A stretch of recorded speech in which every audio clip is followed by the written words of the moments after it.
Hey guys, welcome to our channel Infobus Study. In this video, we will discuss some important question of cost accounting. ठीक है, देखो ये subject तो मेरा favourite subject था जब मैं अभी था कॉलेज। मेरा मतलब था जिस टाइम मैंने दिया था एग्ज़ाम। क्योंकि ये बहुत एक तो इजी सब्जेक्ट है और इसके न्यूमेरिकल्स हैं ना वो भी काफ़ी ज़्यादा इजी हैं। ठीक है, तो मैं वीडियो के लास्ट में न्यूमेरिकल्स के कुछ टॉपिक बताऊंगा। ठीक है, आपको वो करने हैं। ठीक है, अभी देखो मैं न्यूमेरिकल स्टार्ट नहीं करवा रहा हूँ। ठीक है, न्यूमेरिकल भी मैं जल्दी स्टार्ट करवा दूंगा। ठीक है, देखता हूँ कल या परसों में न्यूमेरिकल भी स्टार्ट करवा दूंगा। बट अभी आप थ्योरी अपनी जल्दी से कंप्लीट कर लीजिए। और या फिर अगर न्यूमेरिकल करना है आपको तो न्यूमेरिकल में टॉपिक्स बता देता हूँ क्या क्या आएंगे, वो आप कर लो। ठीक है, खुद से कर सकते हो। एक यूट्यूबर का नाम बता दूंगा। देखो मैं इतना अच्छे से नहीं समझा पाऊँगा जितना कोई एक्सपीरियंस पर्सन आपको समझाएगा, तो उनका मैं बताऊंगा, उनसे आप सीख लेना, वो बहुत अच्छा सिखा देंगे आपको। जब मैं था कॉलेज में मैंने भी उन्हीं से सीखा था। ठीक है, इग्नू स्टडी करके कुछ थे, उन्होंने बनाया था। ठीक है, तो उनका देख सकते हो आप, उनका प्रैक्टिकल्स देख सकते हो। ठीक है, प्रैक्टिकल बहुत अच्छा क्वेश्चन समझाया था उन्होंने।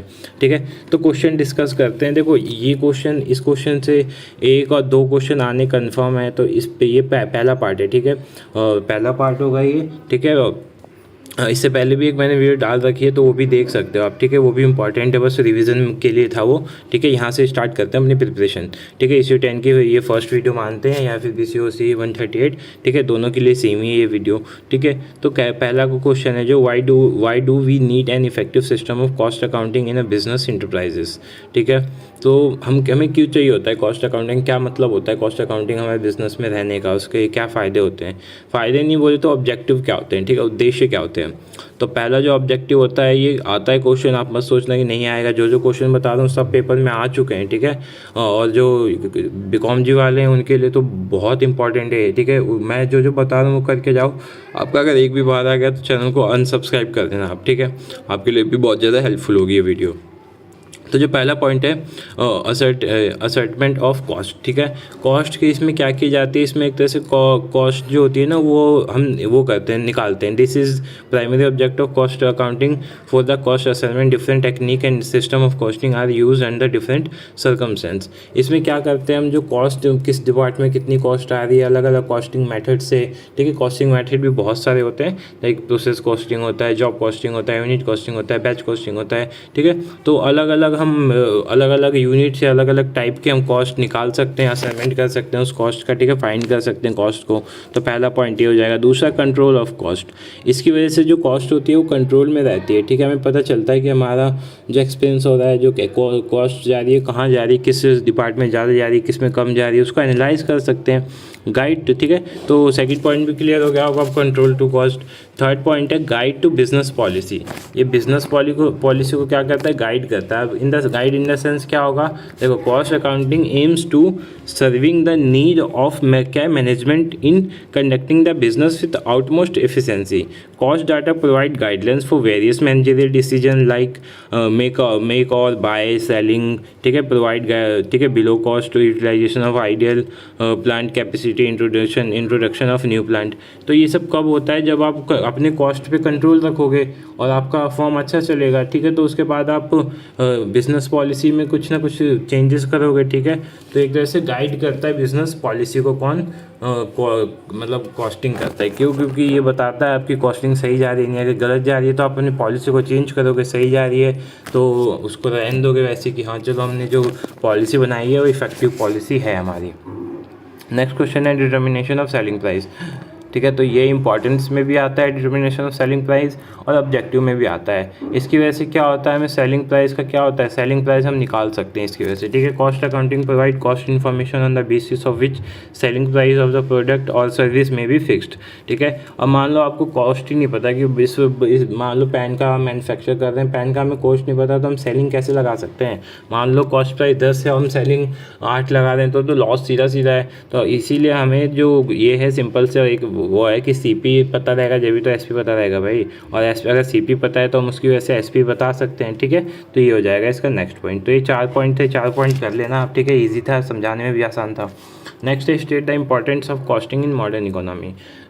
जो कॉस्टिंग होता है मॉडर्न इकोनॉमी में कैसे एक तरह से रोल प्ले करता है, ठीक है। तो पहला क्या है, continuous flow of information regarding product cost material labour store plant capacity which assist output planning.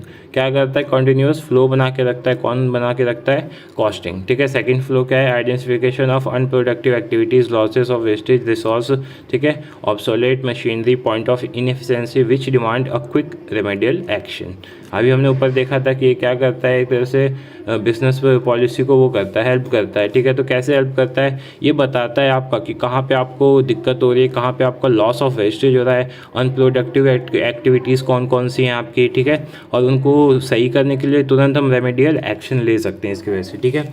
Next है compilation of correct and reliable cost data. ये जो डाटा होता है उसको क्या करता है, कंपाइल करता है, ठीक है, हमें कंपाइल करके देता है।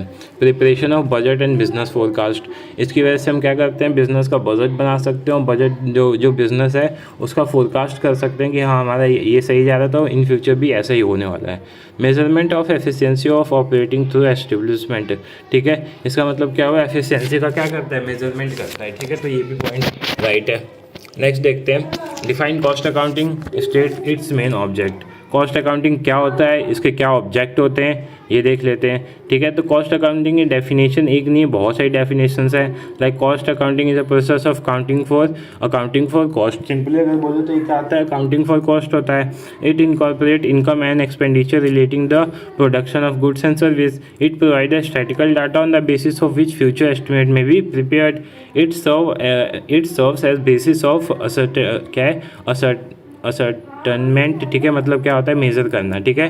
And control of cost of product and services, ठीक है।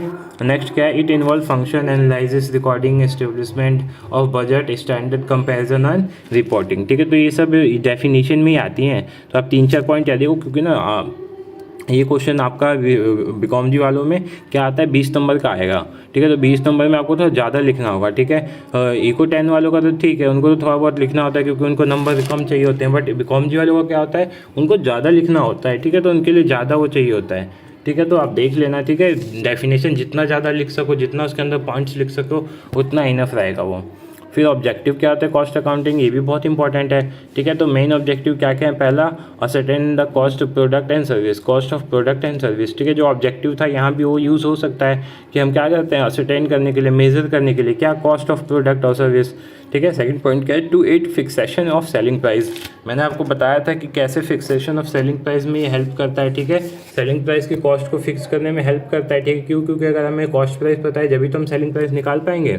थर्ड पॉइंट देखते हैं, to analyse and classify different element of cost which constitute total cost, ठीक है। अलग अलग डिपार्टमेंट की कॉस्ट को अलग अलग मेजर करने में भी हेल्प करता है, इसको मिला के हम टोटल कॉस्ट निकालते हैं, ठीक है। नेक्स्ट देखते हैं, to identify cause of wastage, ठीक है। वेस्टेज कहाँ हो रही है, कैसे हो रही है, ठीक है। उसको कैसे ठीक करते हैं कि तुरंत रेमेडियल एक्शन कैसे ले सकते हैं उस पर, इसमें भी कौन हेल्प करता है, अपना कॉस्ट अकाउंटिंग करता है, ठीक है। To communicate and management all information relating to cost and facility managerial decision, ठीक है। डिसीजन मेकिंग में भी हेल्प करता है। ऑब्वियस सी बात है, जब आपको इन्फॉर्मेशन देगा, डाटा देगा, ठीक है, कंपाइल करके देगा, तो आप उस पर मैनेजरियल डिसीजन ले सकते हैं, ठीक है। तो ये सब थे इसके ऑब्जेक्टिव। नेक्स्ट क्वेश्चन पे चलते हैं, what are the major advantage of cost accounting. Cost accounting के हमने ऑब्जेक्टिव देख लिया, अब एडवांटेज क्या होते हैं, ठीक है। टू मैन्युफैक्चरिंग कंसर्न के हिसाब से जो मैन्युफैक्चरिंग फॉर्म होती है उनके हिसाब से जो कॉस्ट होता है उसके क्या एडवांटेज होते हैं उनको। तो पहला जो पॉइंट है, हेल्प इन कॉस्ट कंट्रोल। देखो ये पॉइंट सब में आएगा, ठीक है। तो ये पॉइंट तो आपको बेसिक्स है कि कॉस्ट कंट्रोल में हेल्प करता है, क्योंकि कॉस्ट अकाउंटिंग करता है क्या है, कॉस्ट को कंट्रोल करता है, कॉस्ट को मेजर करता है, ठीक है। तो हेल्प इन कॉस्ट कंट्रोल तो ईजी है, ठीक है। अगला क्या है, reveals profitable and unprofitable activities. हमने पढ़ा था कि क्या अभी ऑब्जेक्टिव देखा था ना कि ये जो अनप्रोडक्टिव होते हैं, वेस्टेज होते हैं, इन सबको अलग करता है। तो इन सबको अलग कर देगा तो अनप्रॉफिटेबल एक्टिविटीज़ हो जाएंगी, और उसके अलावा जो बचेंगी वो प्रॉफिटेबल हो जाएंगी, ठीक है। तो रिवील करता है ये कि प्रॉफिटेबल कौन कौन से हमारे इसमें चीज़ें हैं और कौन कौन सी अनप्रॉफिटेबल हैं।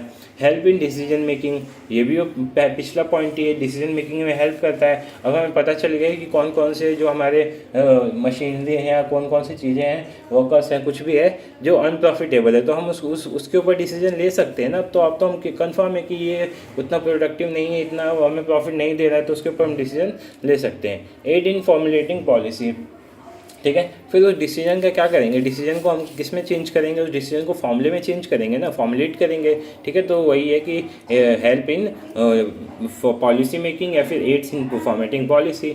सो सेम बात है। फिर गाइड इन फिक्सिंग सेलिंग प्राइस फिक्स करने में भी हेल्प करता है, जैसा हमने वहाँ पर आता है। ठीक है, सारे पॉइंट देखो सारे कॉमन पॉइंट्स हैं, एक दूसरे में आ रहे हैं पॉइंट। तो ठीक है, एक अगर अच्छे से याद है ना तो सारा आप लिख सकते हो।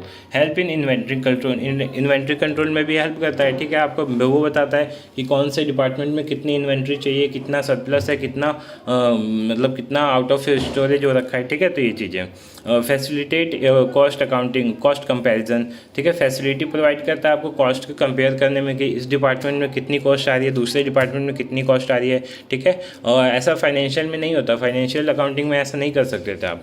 ठीक है, तो ये सारे पॉइंट्स थे। एडवांटेज टू आउटसाइड एजेंसी को क्या फ़ायदा होता है, एडवांटेज टू क्रेडिटर को क्या फ़ायदा होता है, ये भी देख लेना आप। ठीक है, नेक्स्ट क्वेश्चन देखते हैं। ठीक है, क्वेश्चन यहाँ पे मिट गया है। ठीक है, मैं आपको क्वेश्चन समझा देता हूँ। क्वेश्चन क्या था यहाँ पे, बहुत इंपॉर्टेंट क्वेश्चन है, बहुत इंपॉर्टेंट। हाँ, ECO 10 के लिए तो ये मस्ट इंपॉर्टेंट करके जाना है। अभी कॉमजी वालों का भी हिस्सा लाने के चांस हैं इसके। ठीक है, तो देख लो आप क्वेश्चन क्या, मैं बता देता हूँ। इसमें है कि जब हम कॉस्ट अकाउंटिंग को अपने कंपनी में इंस्टॉल करते हैं ना, लाइक पहले फाइनेंशियल चल रहा है, आप एकदम से कॉस्टिंग को जब इंस्टॉल करते हैं तो उस टाइम क्या क्या दिक्कतें आती हैं, उस टाइम क्या क्या प्रॉब्लम्स आती हैं, तो वो बताना है। तो देखो पहला प्रॉब्लम क्या है, inadequate support from top management. जो आपका टॉप मैनेजमेंट होता है ना वो सपोर्ट नहीं करता है। ठीक है, लोअर मैनेजमेंट को सपोर्ट नहीं करता है। ठीक है, और वो चीज़ें फिर जो लोअर मैनेजमेंट होते हैं वो इतने एबल तो होते नहीं, कोई कॉस्ट को मतलब नया एकदम से मेथड आ रहा है आपके फॉर्म में, आप उसे समझ जाओ। ठीक है, तो पहला पॉइंट क्या लिख सकते हो, क्या लिख सकते हो, मतलब ऐसे लिख सकते हो कि not much support from top management, not much support from top management. Second point क्या है, resident from staff association with क्या है, ऑपरेशन ऑफ फाइनेंशियल रिसोर्स। ठीक है, ये आप कर सकते हो। थर्ड पॉइंट क्या है, रीअसेसमेंट ऑफ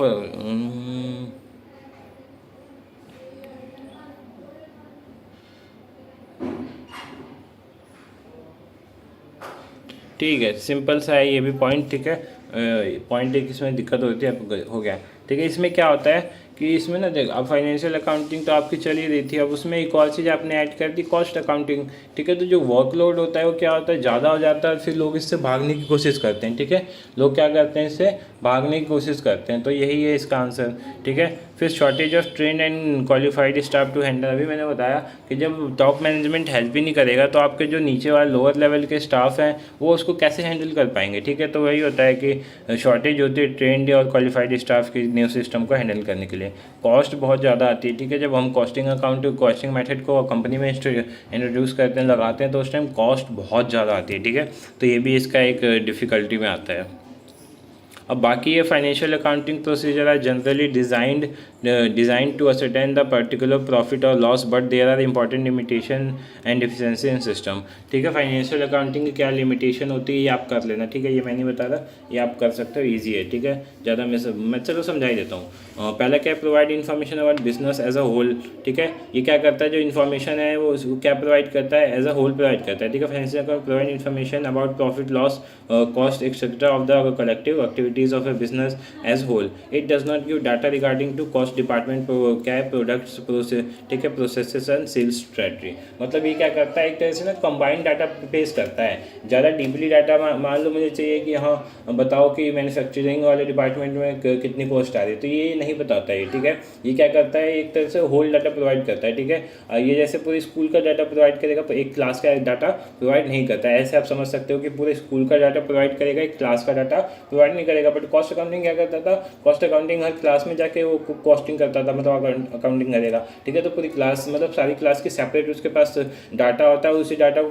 कंपाइल करके टोटल कॉस्ट निकाल लेता है वो। ठीक है, तो ये पॉइंट था। हिस्टोरिक इन नेचर, ये हिस्टोरिक होता है। ठीक है, financial accounting historic since the data are summarised only at the end of accounting period. ठीक है, जब हम प्रॉफिट एंड लॉस निकालते थे, ठीक है, फाइनेंशियल अकाउंटिंग होती है, तो उसमें क्या होता है, जो सारी चीज़ें कैलकुलेट कब होती है, लास्ट में कैलकुलेट होती है ना, तो ये हिस्टोरिक होता है। और जो कॉस्ट अकाउंटिंग होता है वो हिस्टोरिक नहीं होता है। ठीक है, no objective classification of cost, objective classification नहीं होता है। No information for fixation of selling price, जैसा जहाँ पे हम कॉस्ट अकाउंटिंग में फिक्सेशन में हेल्प करता था हमें, ठीक है। एसपी सेलिंग प्राइस को का प्राइस फिक्स करने में हेल्प कौन करता था? Cost accounting. बट ये मतलब फाइनेंशियल अकाउंटिंग हेल्प ऐसा कुछ नहीं करता है, ठीक है। तो ये देख लेना आप, ठीक है। बहुत सारे पॉइंट है वो देख सकते हो आप। नेक्स्ट है और discuss various factors that are taken into consideration while the installing of costing system in an organisation. अभी हमने पढ़ा डिफ़िकल्टी क्या आती है, अब हम पढ़ेंगे कौन कौन से मतलब फैक्टर्स हैं जिन्हें हमें ध्यान में रखना चाहिए कब कॉस्ट अकाउंटिंग इंस्टॉल करते टाइम। तो ये दोनों साथ में भी पूछ लेते हैं क्वेश्चन कि what are the factor considered well installing costing system, what are the difficulty in it, ठीक है। तो दोनों क्वेश्चन साथ में आ सकता है 10-10 नंबर के, ठीक है। तो क्या क्या चीज़ें ध्यान में रखना आता है? पहला objective of costing system, costing system का ऑब्जेक्टिव क्या है, किस लिए आप इंस्टॉल कर रहे हो ये। दूसरा नेचर ऑफ बिजनेस, आपका बिजनेस का नेचर कैसा है, आपके बिजनेस के नेचर में सूट कर भी रहा है या नहीं कर रहा है, ठीक है, आप ऐसे लगवा दे रहे हो। क्वालिटी ऑफ मैनेजमेंट, अभी हमने पढ़ा था डिफिकल्टी में कि मैनेजमेंट जो होता है वो सपोर्ट नहीं करता है, ठीक है। तो आपको ऐसे मैनेजमेंट होना चाहिए जो क्या करे, लोअर लेवल को सपोर्ट करे, उन्हें गाइड करे, ठीक है। Size and type of organisation, ठीक है, साइज और टाइप भी बहुत मैटर करता है कि क्या आपके मतलब आपके साइज़ के हिसाब से कॉस्ट अकाउंटिंग ठीक बैठेगी या नहीं बैठेगी। Technique expect of business, technical expect कैसा है, ठीक है, टेक्निकल टर्म्स वहाँ कंपनी में यूज़ होते हैं कि नहीं होते हैं, ठीक है। Attitude and behaviour of staff, ठीक है, स्टाफ का हमने पढ़ा था कि स्टाफ अगर लैक ऑफ शॉर्टेज होता है स्टाफ का, क्यों? क्योंकि उनको नॉलेज ही नहीं होती इस चीज़ की, ठीक है। Impact different operation on variable expenses, ठीक है, एक्सपेंस भी बहुत ज़्यादा होता है तो आपको उसके लिए पहले से रेडी होगा, ठीक है। तो ये देख लेना पॉइंट्स आप, ये हो जाएगा। नेक्स्ट चैप्टर आते हैं, ठीक है। फर्स्ट चैप्टर के जो इंपॉर्टेंट क्वेश्चन थे मैंने सारे डिस्कस कर लिए। अब आते हैं हम अपना मेथड ऑफ कॉस्टिंग, ठीक है। मेथड ऑफ कॉस्टिंग क्या कितने कितने होते हैं, मतलब कॉस्टिंग के कौन कौन से मेथड्स होते हैं वो देख लेते हैं हम, ठीक है। तो देखो कॉस्टिंग के ना अगर मेथड देखा जाए तो इसके लिए मैं आपको चार्ट दिखाऊंगा, ठीक है। उस चार्ट में मैंने पूरा मेथड के जो मतलब कॉस्टिंग के जो मेथड हैं वो अच्छे से समझा रखा है, ठीक है। तो मैं वो एक बार दिखा देता हूँ वो, ठीक है। तो मेथड देखते हैं। देखो ये मैंने प्रीवियस वीडियो में भी डिस्कस किया था, एक बार और डिस्कस कर लेते हैं मेथड कौन कौन से होते हैं कॉस्टिंग के, ठीक है। तो दो मेथड होते हैं, पहला क्या होता है स्पेसिफिक ऑर्डर कॉस्टिंग और दूसरा कंटिन्यूअस ऑपरेटिंग कॉस्टिंग। अब इन दोनों में क्या डिफरेंस होता है? देखो स्पेसिफिक क्या होता है जब हम किसी खास काम किसी खास ऑर्डर के लिए करते हैं, और कंटिन्यूअस क्या होता है जो हम करते रहते हैं, हमेशा करना होता है, ठीक है। उसमें हमें किसी पर्टिकुलर ऑर्डर की ज़रूरत नहीं होती है, ठीक है। जैसे कॉन्ट्रैक्ट में क्या होता है, जब आपको कॉन्ट्रैक्ट मिलता है जब भी तो आप उस चीज़ को बनाते हो ना, बिना कॉन्ट्रैक्ट मिले आप बताते हो रोड पे जाके गिट्टी बालू गिराए जा रहे हो, ठीक है, तो नहीं, ठीक है। तो स्पेसिफिक में क्या होता है जब आपको ऑर्डर मिलेगा जब भी आप वो चीज़ स्टार्ट करते हो। कंटिन्यूअस में क्या होता है जो आप करते रहते हो। लाइक आपका बिस्कुट का क्या है, बिस्कुट की फैक्ट्री है तो आप बिस्कुट तो हमेशा बनाओगे ना, ठीक है। आपकी चाय की कंपनी चाय तो हमेशा बनाओगे, तो कंटिन्यूअस प्रोसेस होता है। इसमें कौन सा ऑर्डर है ना ऑर्डर की बात है, ठीक है। तो ये सब होते हैं इसके दो मेथड, ठीक है। इन दोनों के अंदर भी होते हैं जॉब कॉस्टिंग, बैच कॉस्टिंग और कॉन्ट्रैक्ट कॉस्टिंग। प्रोसेस कॉस्टिंग किस में होता है, कंटिन्यूअस में होता है, यूनिट कॉस्टिंग होता है और ऑपरेटिंग कॉस्टिंग होता है, ठीक है। अब इसमें से इंपॉर्टेंट क्या है जो बहुत ज़्यादा इंपॉर्टेंट है, job costing, batch costing, contract costing का तो एक अलग से न्यूमेरिकल क्वेश्चन आता है, प्रोसेस कॉस्टिंग का भी न्यूमेरिकल क्वेश्चन आता है। यूनिट कॉस्टिंग और ऑपरेटिंग कॉस्टिंग इतना इंपॉर्टेंट नहीं है तो स्किप भी कर सकते हो, बाकी ये चारों आपको अच्छे से करना है, ठीक है। जॉब कॉस्टिंग के बस डेफिनेशन याद करनी है, बाकी कुछ नहीं, न्यूमेरिकल नहीं आता है। बैच कॉस्टिंग से भी न्यूमेरिकल नहीं आता है। कॉन्ट्रैक्ट कॉस्टिंग और प्रोसेस कॉस्टिंग से न्यूमेरिकल क्वेश्चन आते हैं, ठीक है। दोनों के कॉन्ट्रैक्ट बना मतलब दोनों के अकाउंट बनाने के लिए आते हैं और जो कि बहुत ज़्यादा ईजी होते हैं। मैं आपको समझा दूंगा अकाउंट बनाना भी, ठीक है। आप लोग वीडियो पे रिस्पॉन्स ही नहीं देते सही, ठीक है, तो बनाने का मन भी नहीं करता है, ठीक है। रिस्पॉन्स अगर अच्छा आता तो मैं बनाता भी, ठीक है। इतनी मेहनत करो और कोई रिस्पॉन्स ना आए वीडियो पे तो अच्छा नहीं लगता ना हमें भी, ठीक है। तो ये इसके पार्ट्स होते हैं। अब इसके अंदर तो थोड़ी चीज़ें देख लेते हैं। जॉब कॉस्टिंग में क्या होता है, ठीक है, परफॉर्म अंडर स्पेसिफिक क्या है, instruction of A individual customer, ठीक है। किसी भी इंडिविजुअल कस्टमर के क्या होता है उसके अंडर में बनाते हैं हम, ठीक है। Every customer has special test preference और स्पेंडिंग पावर नॉट कंपेरेबल, इसको कंपेयर नहीं कर सकते। नॉन रिपीटेबल, रिपीट भी नहीं करते, ठीक है। Each job has unique feature. अब इसमें क्या होता है हम अलग अलग कस्टमर के हिसाब से अलग अलग चीज़ें इसमें परफॉर्म करते हैं और इसका टाइम ड्यूरेशन क्या होता है बहुत छोटा होता है। ये फैक्ट्री के अंदर ही बनाया जाता है। मान लो कोई आपका कस्टमर है उसने बोला कि मेरे को ये बनवाना है, इसका ऑर्डर देना है, तो आप उसमें लग गए, ठीक है, तो वो होता है। तो फैक्ट्री के अंदर होता है। Work start after receiving the order, जब तक ऑर्डर नहीं आता जब तक आप काम स्टार्ट नहीं करते। तो जॉब कॉस्टिंग का समझ गए हो गया आप। अगला है बैच कॉस्टिंग। बैच कॉस्टिंग क्या आता है, batch is the number of small order pass through the factory in a group, ठीक है। इसमें ग्रुप में देखो वो जो होता था जॉब कॉस्टिंग होता था वो क्या होता था ग्रुप में नहीं होता था, बट जॉब कॉस्टिंग का ही एक तरह से अगला अगला ग्रुप है जो वो बैच कॉस्टिंग है। क्यों? क्योंकि इसमें ग्रुप कर देते हैं। जॉब कॉस्टिंग को ही क्या करते हैं, ग्रुप में डाल देते हैं। Cost of each batch is calculated separately, ठीक है, अलग अलग बैच का कॉस्ट अलग अलग कैलकुलेट किया जाता है। Each batch is taken as one cost unit, ठीक है।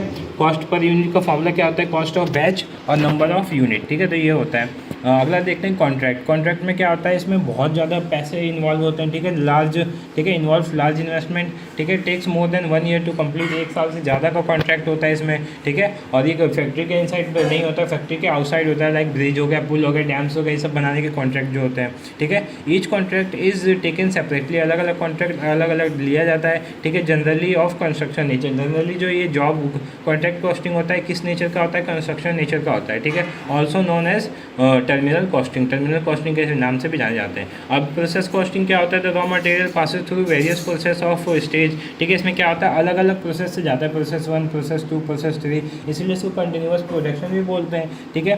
Cost of production at the end of each process, जो कॉस्ट ऑफ प्रोडक्शन होता है वो अलग अलग जो इसके वो होते हैं प्रोसेस होते हैं उस पर काउंट किया जाता है। जैसे प्रोसेस 1, प्रोसेस 2, जब आपको प्रोसेस अकाउंट बनाओगे ना तो आपको 3 बनाने होते हैं, प्रोसेस 1, प्रोसेस 2, प्रोसेस 3, जितना उसमें दिया होगा, ठीक है। मास स्केल इंडस्ट्री होता है ये।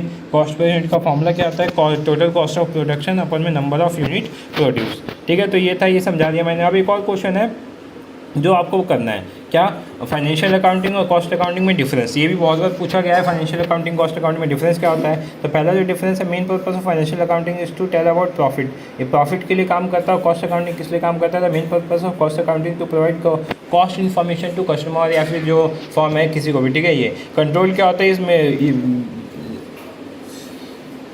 फाइनेंशियल अकाउंटिंग में जो कंट्रोल होता है वो किस पे होता है, कैश फ्लो पे होता है। और कॉस्ट अकाउंटिंग में कंट्रोल किस पे होता है, कॉस्ट पे होता है, लेबर पे होता है, एक्सपेंस पे होता है, ठीक है।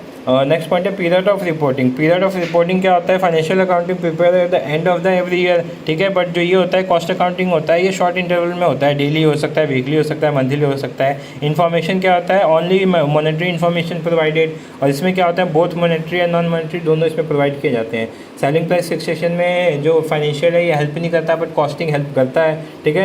Reporting of cost, total cost of production is reported in क्या aggregate and at the end of the year, ठीक है। इसमें क्या होता है, कॉस्ट में क्या होता है, तो cost of production reported component wise as well as each unit, ठीक है। तो यूनिट वाइज इसको वो किया जाता है, ठीक है। तो ये कुछ इंपॉर्टेंट थे इसके। नेक्स्ट चलते हैं अगले उस पर हम, ठीक है। तो कॉस्ट आपके मेथड आपको समझ में आ गए होंगे, ठीक है। बाकी यहाँ पे कुछ और भी आप देख सकते हो इस पीडीएफ से, जैसे जॉब कॉस्टिंग कहाँ कहाँ यूज़ होती है, रिपेयर शॉप हो गया, प्रिंटिंग प्रेस हो गया, ठीक है। कोई आता है आपको बोलता है कि ये प्रिंट करना है तो स्पेसिफिक हुआ ना, और आप फिर अपने उसके जो आपका वो होता है फैक्ट्री होता है उसके अंदर ही करते हो। पेंटिंग डेकोरेशन हो गया, ठीक है, production of made to other article, ठीक है। तो ये सब हो गया। और कॉन्ट्रैक्ट में क्या होता है, कंस्ट्रक्शन वर्क हो गया, शिप बिल्डिंग हो गया, आर्किटेक्ट हो गया, कंस्ट्रक्शन इंजीनियर हो गया, ठीक है। तो ये इसमें आते हैं किसमें, कंट्रोल कॉस्टिंग में, ठीक है। बैच कॉस्टिंग में क्या होता है, रेडीमेड गारमेंट्स हो गया, टॉयज़ हो गया, बाईसाइकिल पार्ट्स हो गया, बिस्कुट, ठीक है। तो बताया था मैंने बिस्कुट का एग्जांपल, तो ये बैच कॉस्टिंग में आता है, ठीक है। Like contract costing, it is also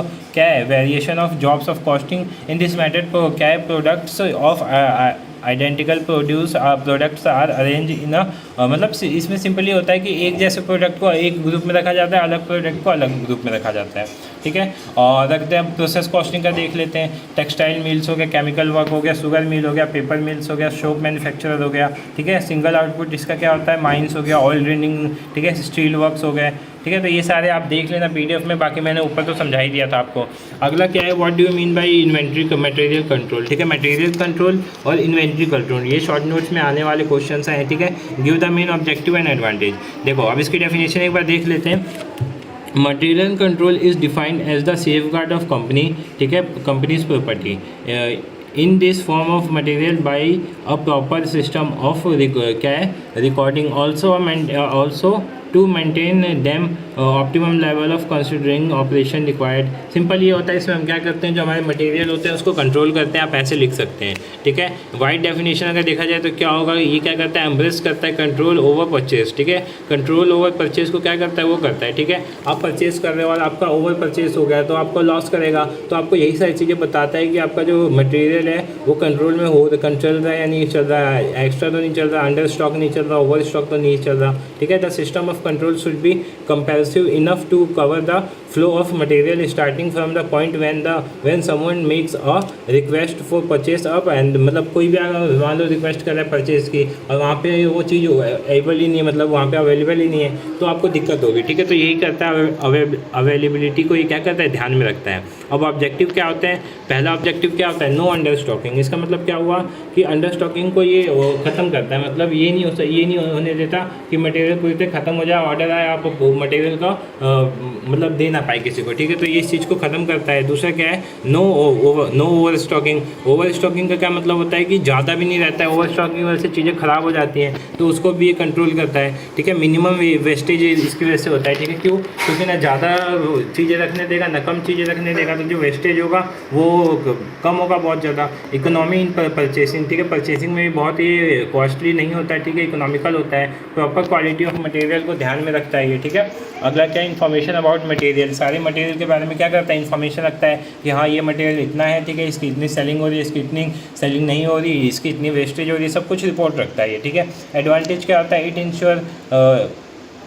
ensure continuous supply of material, ठीक है। कंटिन्यूस सप्लाई को क्या करता है, इंश्योर करता है, ठीक है। मिनिमाइज करता है capital investment in stock of material, ठीक है। फिर इसके बाद क्या करता है, रिड्यूस करता है कॉस्ट ऑफ स्टोरेज, ठीक है, इशू ऑफ मटेरियल। क्यों, मान लो आपने ओवर स्टॉकिंग बहुत ज़्यादा कर दी, तो उसकी वजह से जो स्पेस होगा वो भर जाएगा और बाकी चीज़ों के लिए स्पेस नहीं बचेगा, तो वो उसी चीज़ को कौन ख़त्म करता है, मटेरियल को कंट्रोल करता है, ठीक है।